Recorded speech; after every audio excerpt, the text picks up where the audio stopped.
ಯೇಸು ಕ್ರಿಸ್ತನ ಮಧುರವಾದ ನಾಮದಲ್ಲಿ ನಿಮ್ಮೆಲ್ಲರಿಗೂ ಸ್ತೋತ್ರ. ನನ್ನ ಪ್ರಿಯರೇ, ಎಲ್ಲರೂ ಚೆನ್ನಾಗಿದ್ದೀರಾ? ಇವತ್ತಿನ ಯೇಸುವೊಂದಿಗೆ ಈ ಕಾರ್ಯಕ್ರಮದ ಮುಖಾಂತರವಾಗಿ ದೇವರು ಈ ದಿನವನ್ನು ಎಲ್ಲ ಕಾರ್ಯಗಳನ್ನು ಜಯಿಸಿ ಬರುವುದಕ್ಕೆ ನಮಗೆ ಶಕ್ತಿ ಕೊಡಲಿ ಅಂತ ವಾಕ್ಯವನ್ನು ಧ್ಯಾನ ಮಾಡಿ ಪ್ರಾರ್ಥನೆ ಮಾಡೋಣ. ಬನ್ನಿರಿ. ರೋಮಾಪುರದವರಿಗೆ ಬರೆದಂಥ ಪುಸ್ತಕ 4ನೇ ಅಧ್ಯಾಯ 7ನೇ ವಚನ 8ನೇ ವಚನ. ಯಾರ ಅಪರಾಧಗಳು ಪರಿಹಾರವಾಗಿವೆಯೋ, ಯಾರ ಪಾಪಗಳು ಕ್ಷಮಿಸಲ್ಪಟ್ಟಿದೆಯೋ ಅವರೇ ಧನ್ಯರು. ಕರ್ತನು ಯಾವನ ಪಾಪ ಲೆಕ್ಕಕ್ಕೆ ತರುವುದಿಲ್ಲವೋ ಆ ಮನುಷ್ಯನೇ ಧನ್ಯನು. ಹಲ್ಲೆಲೂಯ. ಇದರಲ್ಲಿ ನೋಡಿ ಒಂದು ವ್ಯತ್ಯಾಸವಾಗಿದೆ. ಯಾರ ಅಪರಾಧಗಳು ಪರಿಹಾರವಾಗಿದೆಯೋ, ಯಾರ ಪಾಪಗಳು ಕ್ಷಮಿಸಲ್ಪಟ್ಟಿದೆಯೋ ಅವರೇ ಧನ್ಯರು. ಪಾಪಗಳು ಕ್ಷಮಿಸಲ್ಪಟ್ಟಿರ್ಬೇಕು. ಕೆಲವರು ಹೇಳ್ತಾರೆ, ಅಪ್ಪ ಏನಪ್ಪ ಒಳ್ಳೆಯವರೆಲ್ಲ ಕಷ್ಟಪಡ್ತಾರೆ, ಅವ್ರು ನೋಡಿ ಕೆಟ್ಟದ್ದು ಮಾಡ್ತಾನೇ ಇದ್ದಾರೆ, ಆದರೆ ಮೇಲೆ ಬರ್ತಾನೇ ಇದ್ದಾರೆ. ಆ ಪಾಪದ ಕೊಡ ತುಂಬಬೇಕು ನನ್ನ ಪ್ರಿಯರೇ. ಅದು ತುಂಬಿದ್ರೇ ಅವ್ರಿಗೆ ದಂಡನೆ ಬರೋದಕ್ಕೂ ಕ್ಷಮಿಸೋದಕ್ಕೂ. ಅದರಲ್ಲಿ ಯೇಸುವಿನ ನಾಮವನ್ನು ಅರ್ಥಕೊಂಡ್ರೆ ನಮ್ಮ ಪಾಪಕ್ಕಾಗಿ ಸತ್ತಿರುವಂಥ ಯೇಸಪ್ಪ ರಕ್ತದ ಮುಖಾಂತರವಾಗಿ ಪಾಪಗಳು ಪರಿಹಾರವಾಗುತ್ತದೆ ನನ್ನ ಪ್ರಿಯರೇ. ಯಾರ ಪಾಪಗಳು ಕ್ಷಮಿಸಲ್ಪಟ್ಟಿದೆಯೋ, ಯಾರ ಪಾಪಗಳು ಪರಿಹಾರವಾಗಿದೆಯೋ. ಪಾಪ ಪರಿಹಾರ ಮಾಡೋದಕ್ಕೆ ಏನೆಲ್ಲ ಮಾಡ್ಕೊಳ್ತಾರಪ್ಪ. ತನ್ನನ್ನು ಚುಚ್ಕೊಳ್ತಾರೆ, ಮೈಯಿನ ಗಾಯಪಡಿಸ್ಕೊಳ್ತಾರೆ, ಬೆಂಕಿಯಲ್ಲಿ ನಡೀತಾರೆ. ಪಾಪದಿಂದ ಕ್ಷಮಿಸಲ್ಪಡಬೇಕು ಅನ್ನೋದಕ್ಕಾಗಿ ಏನೇನೋ ಮಾಡ್ತಾರೆ. ಧರ್ಮ ಮಾಡ್ತಾರೆ, ಯಾತ್ರೆ ಹೋಗ್ತಾರೆ, ಪಾದಯಾತ್ರೆ ಮಾಡ್ತಾರೆ, ಬೆಟ್ಟಗಳನ್ನು ಹತ್ತುತ್ತಾರೆ, ಗುಡ್ಡಗಳನ್ನು ಹತ್ತುತ್ತಾರೆ. ಹಿಂಗೆಲ್ಲ ಮಾಡಿ ಪಾಪ ಹೋಗ್ತದ ಅಂತ ಕೇಳ್ತಾರೆ ನನ್ನ ಪ್ರಿಯರೇ. ಅದು ಹೋಗ್ಬಿಡ್ತದ? ಹೋಗಿ ಬರ್ತಾರೆ, ತಿರ್ಗಾ ಅದನ್ನೇ ಮಾಡ್ಕೊಂಡು ಇರ್ತಾರೆ. ಆದರೆ ಇಲ್ಲಿ ವಾಕ್ಯ ಹೇಳ್ತದೆ, ಯಾರ ಅಪರಾಧಗಳು ಪರಿಹಾರವಾಗಿದೆಯೋ, ಯಾರ ಪಾಪಗಳು ಕ್ಷಮಿಸಲ್ಪಟ್ಟಿದೆಯೋ. ಯೇಸಪ್ಪ ರಕ್ತ ಪರಿಶುದ್ಧವಾದ ರಕ್ತ. ಯೇಸಪ್ಪ ರಕ್ತದಲ್ಲಿ ತೊಳೆಯಲ್ಪಟ್ಟವರು, ಯೇಸುವಿನ ನಾಮವನ್ನು ಸ್ವೀಕರಿಸಿಕೊಂಡು ಅದರಲ್ಲಿ ಬದುಕೋರು, ಅವರ ಪಾಪಗಳೆಲ್ಲ ಕ್ಷಮಿಸಲ್ಪಟ್ಟಿರ್ತದೆ. ಯಾಕಂದರೆ ಯೇಸಪ್ಪ ರಕ್ತ ಪರಿಶುದ್ಧವಾದ ರಕ್ತ ನನ್ನ ಪ್ರಿಯರೇ.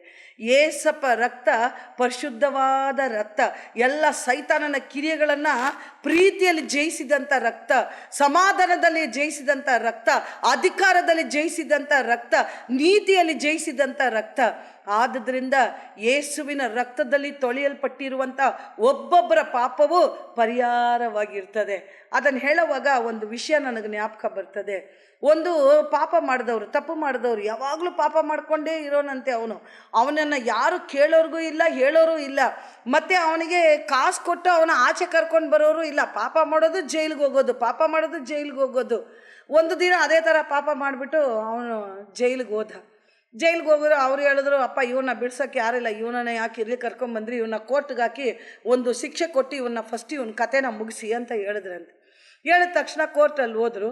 ಕೋರ್ಟಲ್ಲಿ ಹೋದ ತಕ್ಷಣ ಅವನ ಪಾಟಿಗೆ ಅವನು ಹೋಗ್ತಾ ಇದ್ದ. ಅವನು ಪಾಪ ಮಾಡಿದ್ದು ಪ್ರಜ್ಞೆನೂ ಇಲ್ಲ, ಅವನಿಗೆ ದಂಡನೆ ಏನು ಬರ್ತದೋ ಅವನಿಗೆ ಯಾವ ಯೋಚನೆಯೂ ಇಲ್ಲ, ಪ್ರಜ್ಞೆನೂ ಇಲ್ಲ. ಅವನ ಪಾಟಿಗೆ ಹೋಗ್ತಾ ಇದ್ದಾನೆ.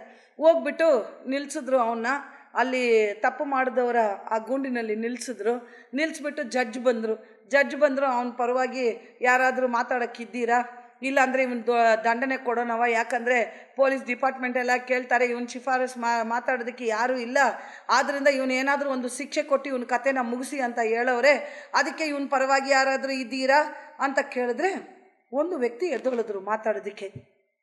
ಮಾತಾಡ್ಬಿಟ್ಟು ಅವ್ರು ಹೇಳಿದ್ರು, ಇವನನ್ನು ಈ ತಪ್ಪನ್ನು ಇವನು ಇನ್ಮೇಲೆ ಮಾಡೋದಿಲ್ಲ ಅಂತ ಅವ್ರು ವಾದ ಮಾಡಿ ಅವನನ್ನು ಒಂದು ನಂಬರ್ ಹಾಕಿ ಅವನ್ನ ಬಿಡುಗಡೆ ಕೊಟ್ಟಿದ ತಕ್ಷಣ ಇಳಿದು ಕೆಳಗೆ ಬರೋವಾಗ ಅವ್ರು ಹೋಗಿ ಹೇಳಿದ್ರು, ನಾನು ಯಾರು, ಹೆಂಗೆ ನೀವು ನನಗೆ ಬಿಡುಗಡೆ ಮಾಡಿ ನನ್ನ ಪರವಾಗಿ ಮಾತಾಡಿದ್ರಿ? ಏನೋ ನಿನ್ನ ಪರವಾಗಿ ಮಾತಾಡಬೇಕು ಅಂತ ಅನ್ನಿಸ್ತು, ಅದರಿಂದ ನಾನು ಮಾತಾಡಿದೆ.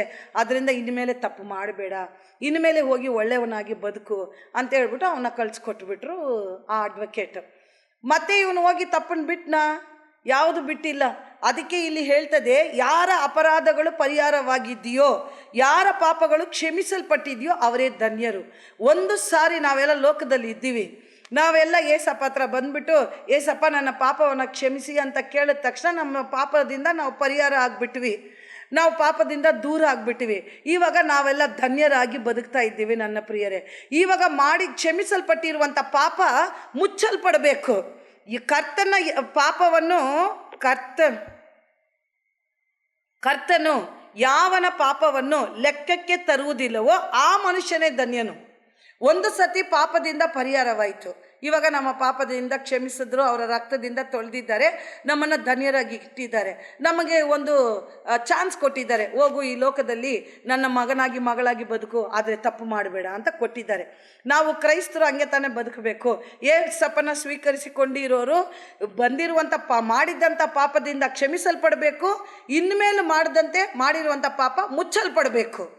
ಆ ರೀತಿಯಾಗಿ ನಾವೆಲ್ಲ ಬದುಕಬೇಕು. ಅದಕ್ಕೆ ನಮಗೆ ಒಂದು ಚಾನ್ಸ್ ಕೊಟ್ಟು ಇವಾಗ ಬಿಟ್ಟಿದ್ದಾರೆ. ಅದೇ ಥರ ಅಡ್ವೊಕೇಟ್ ಕೂಡ ಅವನಿಗೆ ಹೇಳಿದ್ರಂತೆ, ಇನ್ಮೇಲೆ ಪಾಪ ಮಾಡಬೇಡ, ಹೋಗು, ನಾನೇ ನಿನ್ನ ಪರವಾಗಿ ಮಾತಾಡಿದೆ ಅಂತ ಹೇಳಿದ್ರು.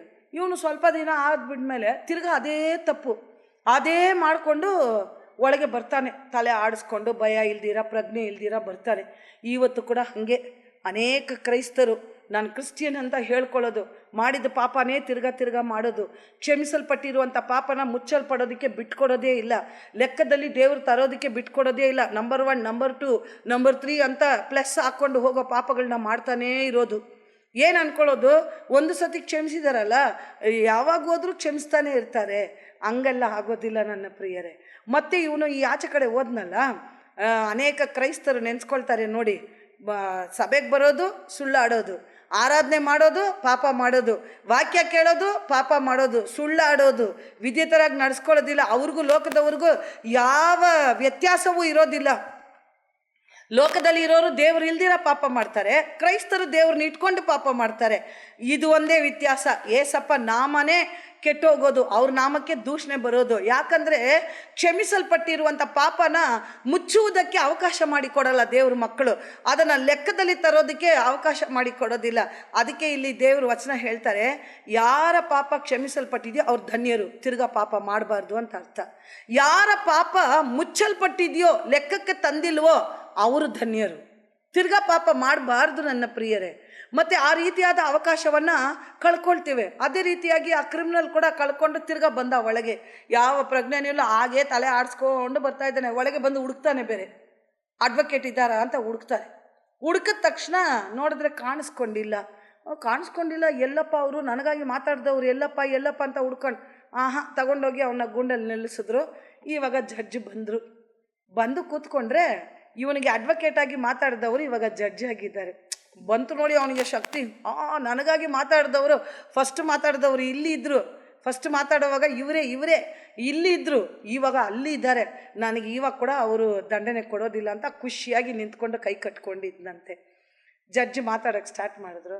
ಮಾತಾಡುವಾಗ ಇವನಿಗೆ ಇನ್ಮೇಲೆ ಕ್ಷಮಾಪಣೆ ಇಲ್ಲ, ಇವನ್ನ ದಂಡನೆ, ಇವನ್ನ ತಗೊಂಡೋಗಿ ನೇಣಕ್ಕೆ ಹಾಕಿ ಅಂತ ಬರೆದುಬಿಟ್ರು. ಬರೆದ ತಕ್ಷಣ ಇವನಿಗೆ ತುಂಬ ಬೇಸರ ಆಗ್ಬಿಡ್ತು, ದುಃಖ ಆಗ್ಬಿಡ್ತು. ಆಮೇಲೆ ಅಲ್ಲಿರೋರೆಲ್ಲ ಕೇಳಿದ್ರು, ನಿನ್ನ ನೇಣಕ್ಕೆ ಹಾಕೋದಕ್ಕೆ ಬರೆದು ಕೊಟ್ಬಿಟ್ಟಿದ್ದಾರೆ ದಂಡನೆ, ಕಡೆ ಆಸೆ ಏನು? ನಾನು ಅವ್ರ ಹತ್ರ ಮಾತಾಡಬೇಕು ಅಂತ ಕೇಳಿದ್ರು. ಕರ್ಕೊಂಡು ಹೋದ್ರಂತೆ ಅವ್ರ ಹತ್ರ. ಕರ್ಕೊಂಡು ಹೋಗಪ್ಪ, ಏನಪ್ಪ ಮಾತಾಡ್ಬೇಕು ನನ್ನ ಹತ್ರ ಅಂತ ಕೇಳಿದ್ರೆ, ಯಾಕೆ ಸರ್ ನನ್ನನ್ನು ಈ ಸತಿ ಕೈ ಬಿಟ್ಬಿಟ್ರಿ ಅಂತ ಕೇಳಿದ್ರಂತೆ. ಆ ಸತಿ ಬಂದಾಗ ನೀವು ನನಗಾಗಿ ಮಾತಾಡಿದ್ರಿ, ಇವಾಗ ಯಾಕೆ ಸರ್ ಇನ್ನೂ ಸ್ವಲ್ಪ ಮೇಲೆ ಹೋಗ್ಬಿಟ್ರಿ, ಆದರೆ ನನ್ನನ್ನು ಕೈ ಬಿಟ್ಬಿಟ್ರಲ್ಲ ಸರ್ ಅಂತ ಕೇಳಿದ್ದಕ್ಕೆ ಅಡ್ವೊಕೇಟ್ ಹೇಳಿದ್ರಂತೆ, ನೀನು ಫಸ್ಟ್ ತಪ್ಪು ಮಾಡಿಬಿಟ್ಟು ಬಂದಾಗ ನಾನು ಅಡ್ವೊಕೇಟ್ ಆಗಿದ್ದೆ, ನಾನು ನಿನ್ನ ಪರವಾಗಿ ಮಾತಾಡಿ ನಿನಗೆ ಬಿಡುಗಡೆ ಕೊಟ್ಟೆ. ಇವಾಗ ನಾನು ಬಂದ್ಬಿಟ್ಟು ಜಡ್ಜ್ ಆಗಿದ್ದೀನಿ, ಜಡ್ಜ್ ಆಗಿರೋವಾಗ ನಿನಗೆ ಮಾತಾಡೋಕ್ಕೆ ಆಗೋದಿಲ್ಲ, ನಿನಗೆ ಬರೀ ದಂಡನೆ ಕೊಡಬೇಕು. ಹಾಲೆಲೂಯ. ನನ್ನ ಪ್ರಿಯರೇ, ಯೇಸು ಸ್ವಾಮಿ ಒಂದು ಸಾರಿ ಮಾನವ ಅವತಾರವನ್ನು ಧರಿಸಿ ಈ ಲೋಕಕ್ಕೆ ಅಡ್ವೊಕೇಟ್ ಆಗಿ ಬಂದರು, ಶಿಲುಬೆ ಮೇಲೆ ಪ್ರಾಣ ಕೊಟ್ಟರು. ನಿನ್ನ ಪಾಪ, ನಿಮ್ಮ ಪಾಪಗಳು, ನನ್ನ ಪಾಪಗಳನ್ನು ಕ್ಷಮಿಸುವುದಕ್ಕಾಗಿ ತಿರುಗಿ ಏಸಪ್ಪ ಬರಲಿದ್ದಾರೆ. ನನ್ನ ಪ್ರಿಯರೇ, ಯಾರ ಪಾಪ ಮುಚ್ಚಲ್ಪಟ್ಟಿದೆಯೋ, ಕ್ಷಮಿಸಲ್ಪಟ್ಟಿದ್ದಂಥ ಪಾಪ ಲೆಕ್ಕದಲ್ಲಿ ಇಲ್ಲೇವೋ, ಅವರು ಧನ್ಯರಾಗಿ ಮಾಡಿ ಅವರ ಜೊತೆ ಕರ್ಕೊಂಡೋಗುವುದಕ್ಕೆ ಏಸಪ್ಪ ಇನ್ನೊಂದು ಸತಿ ಬರುವಾಗ ಅಡ್ವೊಕೇಟ್ ಆಗಿ ಬರೋದಿಲ್ಲ, ನಮಗಾಗಿ ಶಿಲುಬೆ ಹೊತ್ತುಕೊಳ್ಳೋದಕ್ಕೆ ಬರೋದಿಲ್ಲ. ಯಾಕಂದರೆ ಅವರು ಶಿಲುಬೆ ಹೊತ್ತೋದಕ್ಕೆ ಬಂದಾಯಿತು. ನನ್ನ ಪ್ರಿಯರೇ, ಹೊತ್ತುಕೊಂಡಿದ್ದಾಯಿತು. ನಮ್ಮ ಪಾಪವನ್ನು ಕ್ಷಮಿಸುವುದಕ್ಕೆ ತನ್ನ ಪ್ರಾಣವನ್ನು ಕೊಟ್ಟಿದ್ದು ಸಮಯ ಮುಗಿದೋಗಿತ್ತು. ತಿರ್ಗಾ ಬರುವಾಗ ರಾಜಾದಿ ರಾಜನಾಗಿ, ನ್ಯಾಯಾಧಿಪತಿಯಾಗಿ ಈ ಲೋಕದಲ್ಲಿ ಮುಚ್ಚಲ್ಪಟ್ಟಿರುವಂಥ ಆ ಪಾಪಗಳ ಮನುಷ್ಯರನ್ನು ಧನ್ಯರಾಗಿ ಬದಲಾಯಿಸಿ ಕರ್ಕೊಂಡೋಗೋದಕ್ಕೆ ಬರ್ತಾರೆ. ನನ್ನ ಪ್ರಿಯರೇ, ಆವಾಗ ನಿಮಗೆ ಕ್ಷಮಾಪಣೆ ಇರೋದಿಲ್ಲ. ಕ್ಷಮಿಸುವುದಕ್ಕೆ ಶಿಲುಬೆ ಮೇಲೆ ಕೊಟ್ಟಿರುವಂಥ ಸಮಯವನ್ನು ನಮ್ಮ ಪಾಪಗಳು ಮುಚ್ಚಲ್ಪಡಬೇಕು, ನಮ್ಮ ಪಾಪಗಳು ಲೆಕ್ಕದಲ್ಲಿ ಬರಬಾರದು, ನಾವು ಧನ್ಯರಾಗಿ ಬದುಕಬೇಕು ಅಂತ ಒಪ್ಪಿಸಿಕೊಡುವಾಗ ಯೇಸು ಸ್ವಾಮಿ ನ್ಯಾಯಾಧಿಪತಿಯಾಗಿ ಬರೋವಾಗ ನಮ್ಮನ್ನು ಕರ್ಕೊಂಡು ಹೋಗ್ತಾರೆ. ಅವರು ಬರೋವಾಗ ತಿರ್ಗಾ ನಾವು ಪಾಪದಲ್ಲೇ ಬಿದ್ದಿದ್ರೆ, ಸಭೆಗೂ ಬರೋದು ಪಾಪದಲ್ಲಿ ಇದ್ದರೆ ನಮಗೆ ದಂಡನೆಯೇ ಶಾಶ್ವತ ನನ್ನ ಪ್ರಿಯರೇ. ಆದುದರಿಂದ ದಂಡನೆಗೆ ಒಳಗಾಗ್ದಿರ ಆ ಕ್ಷಮಿಸಲ್ಪಟ್ಟಿರುವಂಥ ಜೀವಿತವನ್ನು ಹಿಡ್ಕೊಂಡು ಧನ್ಯರಾಗಿ ಬದುಕೋಣವ. ನಮ್ಮ ಪಾಪಗಳು ಲೆಕ್ಕದಲ್ಲಿ ಬರಬಾರ್ದಂದ್ರೆ ಮಾಡಿದ ಪಾಪಗಳನ್ನು ಬಿಟ್ಟು ದೇವರ ಪಾದವನ್ನು ಹಿಡ್ಕೊಳ್ಳೋಣವ. ಬನ್ನಿರಿ ಪ್ರಾರ್ಥನೆ ಮಾಡೋಣ.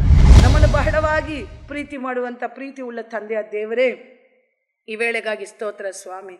ಒಂದು ದಿನ ಕರ್ತನೆ ನಾವೆಲ್ಲ ಪಾಪ ಮಾಡಿದ್ವಿ ರಾಜ. ಆದುದರಿಂದ ನೀವು ಶಿಲುಬೆಯನ್ನು ಹೊತ್ತಿಕೊಂಡು ಆ ದಂಡನೆಯನ್ನು ನೀನು ಸ್ವೀಕರಿಸಿಕೊಂಡು ನಮ್ಮ ಪಾಪಗಳನ್ನು ಕ್ಷಮಿಸಿದೆಯಪ್ಪ.